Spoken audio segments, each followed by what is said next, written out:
Hello po, kabayan, kapatid. So, let's talk about transfer of wealth or ang pagpasa ng kayamanan. So, kung napanood niyo po yung iba kong video, lalo na yung Tagalog, sinabi ko po na ang gusto talaga ng Diyos, Mateo 6:33, is unahin natin siya, unahin natin kilalanin siya, at hindi lang kilalanin siya, makipagrelasyon tayo sa Kanya, na para bang nakikipagrelasyon tayo sa nobyo or asawa natin, sa kapatid natin, sa pinaka best friend natin, yung ganon. Kilalanin mo siya at siguraduhin mong kilala ka ng Diyos. Na pag may nagtanong kay Jesus, kilala mo ba to si Sister Mariana? Sasabihin ni Jesus, kilala ko yan. Lagi niya akong kinakausap. Lagi niya binabasa yung iniwan kong mga payo at saka pangako, at talagang pinagkakatiwalaan niya ako. So, seek first the kingdom of God, and its righteousness, and everything else that you need will be added unto you. Ayan po yung sistema na ginawa ng Diyos nung ginawa niya tayo. So, it's yung buhay po talaga is about alignment. Hindi mo kailangan pagtrabahuan literally yung manual labor para umunlad or magkaroon ng kakainin. 'Di ba?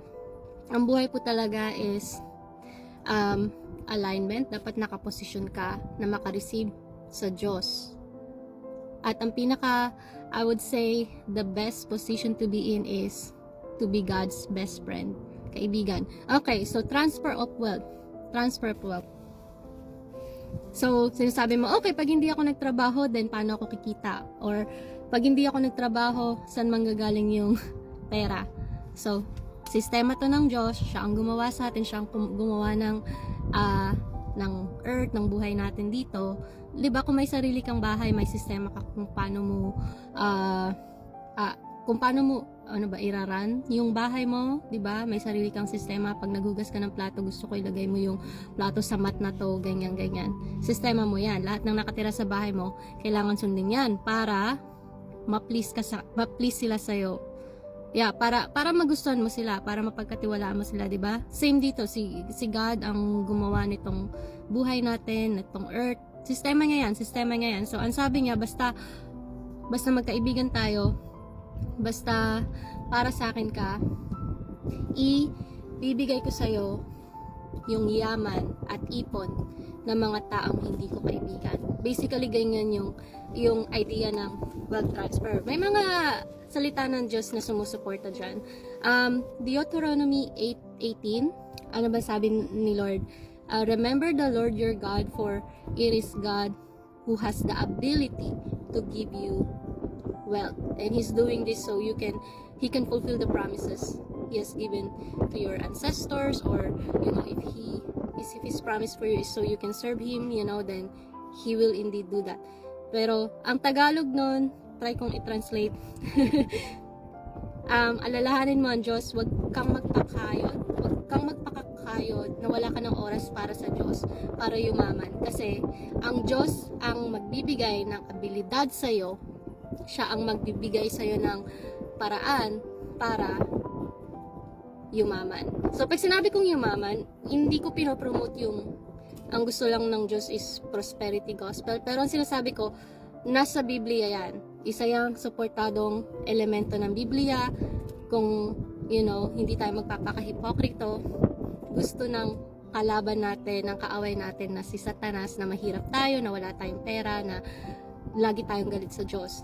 At extreme yung ginagawa niyang paraan para gawin yon. So, fair enough, God is the God of justice. Gusto rin ni God na malaman natin kung gaano siya kayaman at kung gaano niya kaya tayong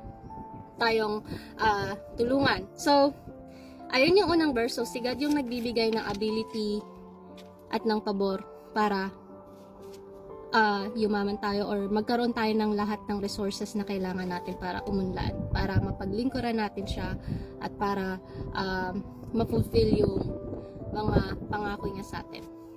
So, Ecclesiastes 3:22, it says,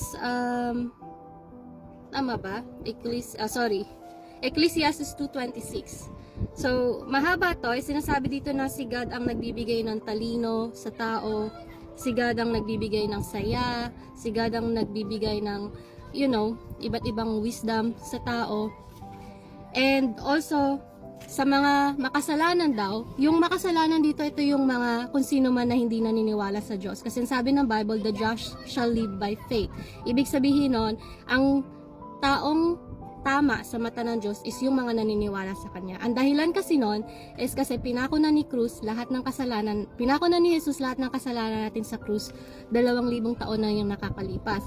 Ang sabi ng Diyos, kung maniwala tayo sa Kanya, maniwala tayo sa Biblia, ibigay natin yung buhay natin sa Kanya, at maging loyal tayo sa Kanya. That means siya lang ang sinasamba natin, hindi tayo sumasamba kay Buddha, hindi tayo sumasamba sa pera, hindi tayo sumasamba sa mga pekeng Diyos, pero siya lang, na parang ano na tayo, nabigyan na tayo ng hustisya. Yung pangalan natin is na clear na sa lahat ng kasalanan.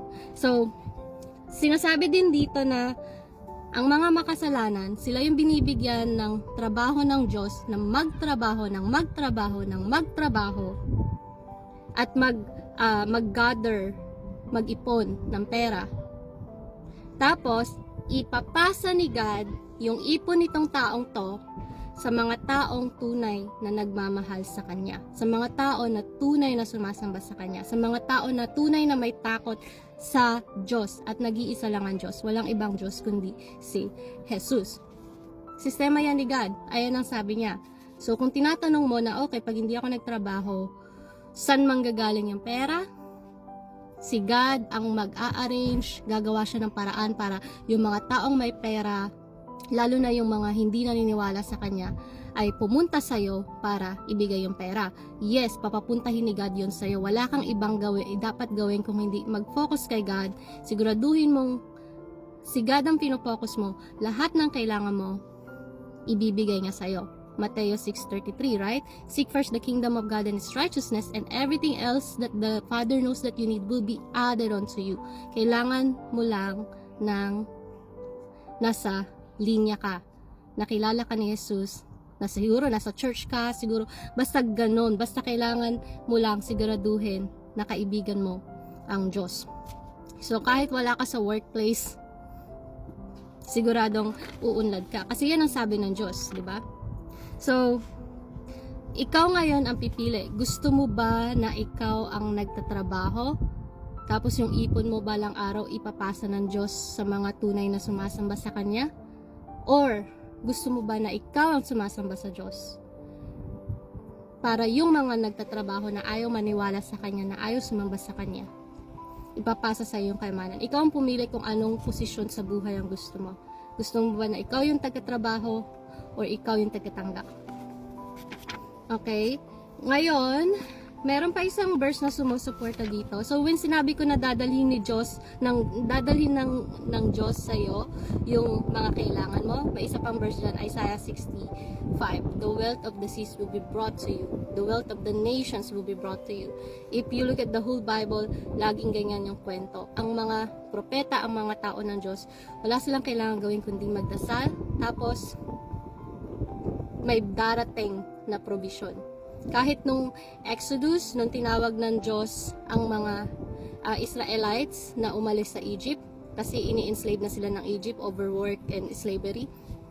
Sabi ng Diyos, humingi ka ng mga gold, ng mga kayamanan dyan sa mga Egypt bago ka umalis. Bibigyan ko kayo ng pabor sa puso ng mga Egyptians para ibigay sa inyo. Tawag doon, they plundered. Time and time again, ang mga tao talaga ng Diyos is nabibigyan ng oportunidad na makuha yung kayamanan ng mga kaaway nila. Kasi practicality, in a practical sense, kailangan natin yun. Meron pang isang verse, Proverbs 13:12, Proverbs 13:22.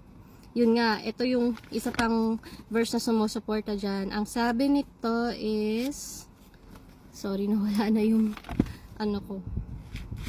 Proverbs 13:22.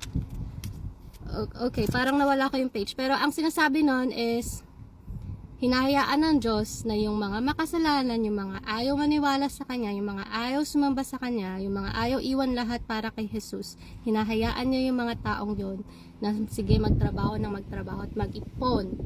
Tapos yung ipon na yon, ipapasa ng Diyos sa mga taong sumasamba sa Kanya. So, Ang bait, ayun, so ang bait ng Diyos kung naniniwala ka sa Diyos, kung sumasamba ka sa Kanya. Ang ganda ng sistema niya. Pero kung hindi ka sumasamba sa Diyos, kung sa tingin mo pa rin na, hindi, ako lang to, sisiguraduhin kong uunlad ako ng sarili kong kayod.